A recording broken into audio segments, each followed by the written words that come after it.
Angry guy here. And Muslim women are leaving Islam to get a passport, bro.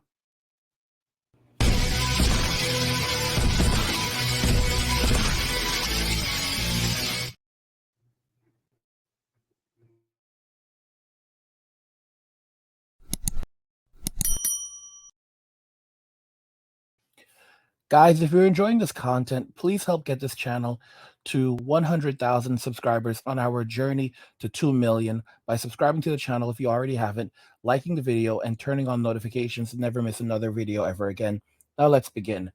Muslim women are leaving Islam to get a passport, bro. Let's just go ahead and jump into some of these videos. So as you can see here, you have these passport bros with their Muslim wives, and they are so happy. A lot of these women are actually going against their families to get a passport, bro. Muslim parents will say no to their daughters marrying a black man, and that's haram.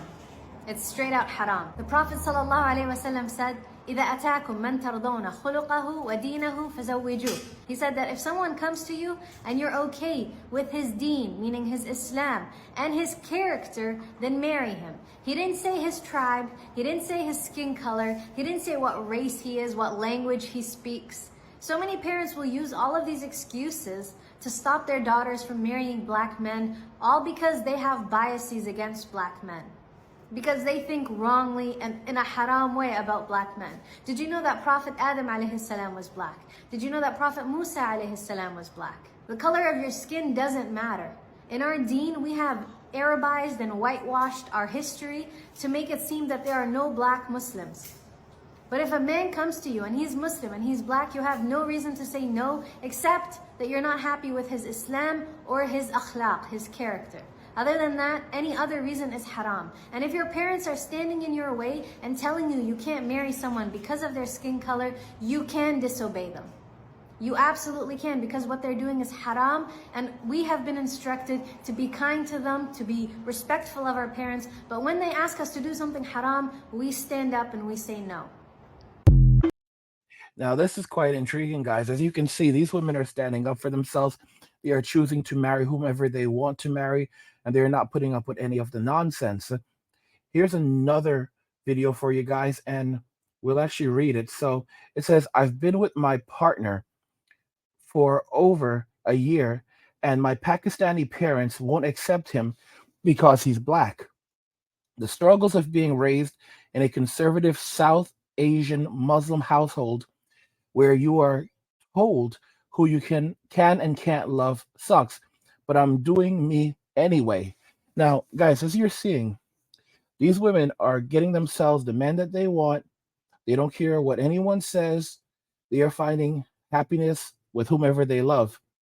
And this is the reality of it. This is what's happening. Okay? These women are not messing around. I mean, check out this video. We got married November 27th, 2014, after our mothers introduced us 2 months earlier. All right, look at that. There you have the happy couple. I was 20 and he was 23. And, you know, they've been together for 10 years. We had an arranged marriage, so our first year was awkward at times. And we both came from broken homes and didn't have an example of a healthy marriage. But we tried our best to care and respect one another.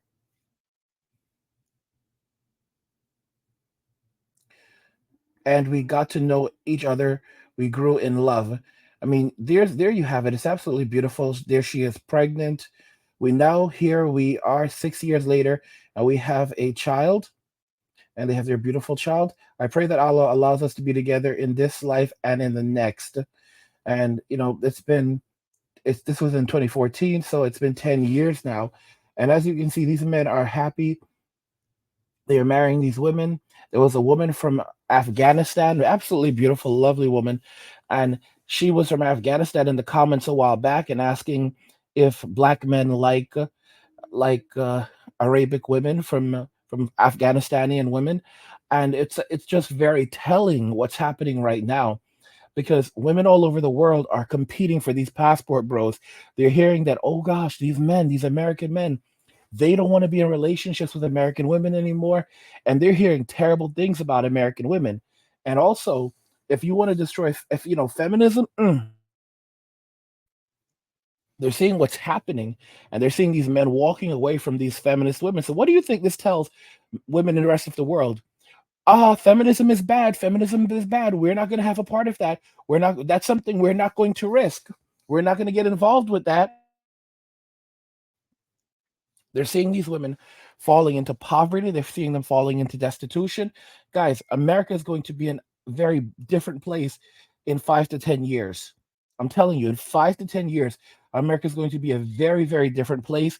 You're going to see videos of women living in extraordinary states of destitution and poverty.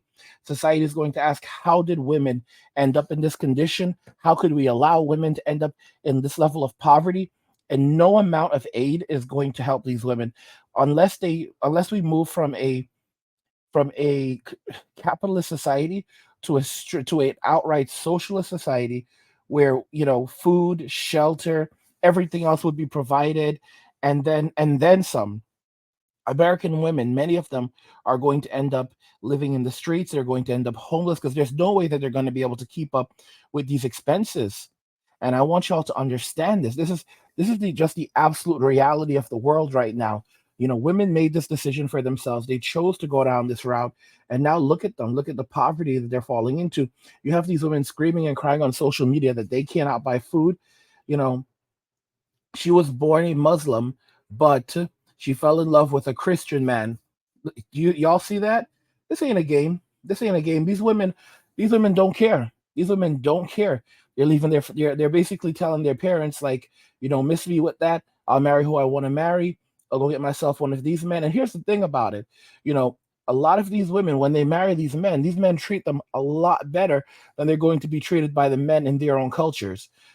Filipinas are treated significantly better more often than not by Westerners. They are more forgiving, they are more accepting, they are more likely to. And honestly, that's why I often say that men tolerate way too much, because a lot of the men in the Philippines, they don't tolerate what American men will tolerate. I'm just being straight with y'all.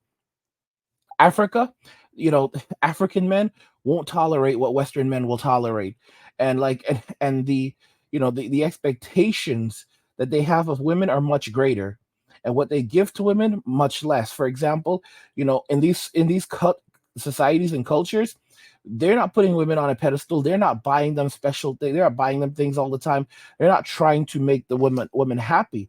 These men are not trying to make these women happy. These men expect the women to make them happy, and if the woman doesn't make them happy, then they'll just pick up and leave her. And it's very different, because in American society, in Western society, men are concerned about a woman's happiness because we've been conditioned to always consider a woman's happiness. In these societies overseas, that's not the case. Men in these societies, they are not conditioned to be concerned themselves with a woman's happiness.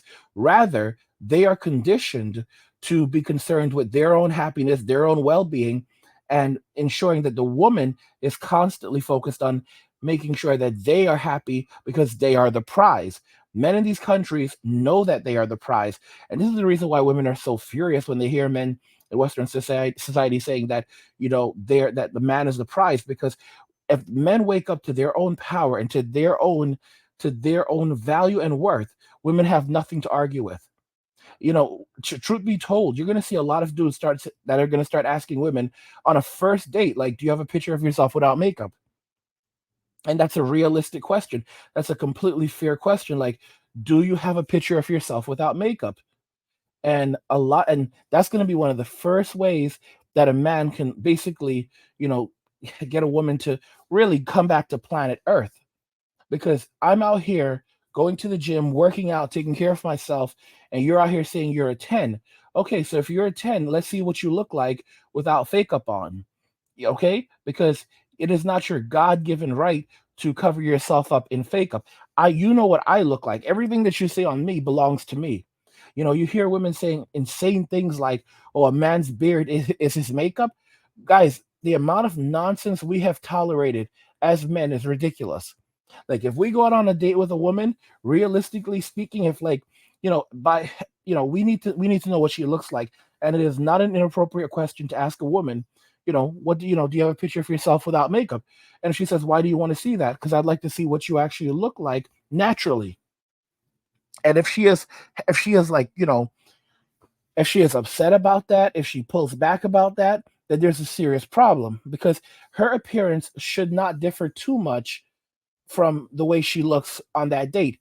And if a woman is extremely hesitant to show you a picture of herself without makeup, then that's a sign that you need to get up and walk away, because the person that you are seeing is not the person that you will be getting. Okay? Any woman that is hesitant about showing herself without makeup is a woman that is hiding something and is attempting to deceive you. Guys, if you're enjoying this content, please help get this channel to 100,000 subscribers on our journey to 2 million. Like the video and turn on notifications to never miss another video ever again.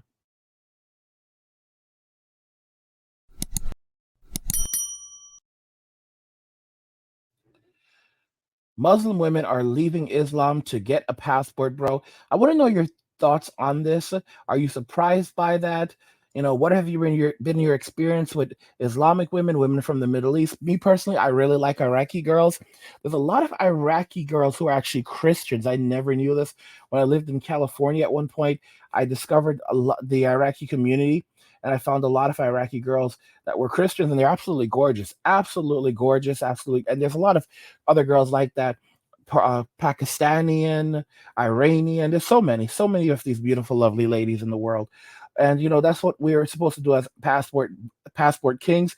We're supposed to go out and go where we're appreciated, go where we are celebrated.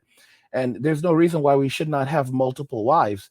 And you say multiple wives, the notion a wife is the woman that you take and you commit yourself to. Let's make that very, very clear. A marriage between a man and a woman is between the man, the woman, and God. So this whole contract thing, signing this piece of paper, it means literally nothing. You have no reason to be signing your life away. A man has nothing to gain through marriage. Think about this logic. Marriage, with the state and the woman, like, he has nothing to gain. If you want to be married to her, that's your wife. All right. I live with you. I take care of you. I have accepted you as my wife. And and that's it. And you let her know what the parameters of the relationship are. And if there's any point where she wants to go, she can go.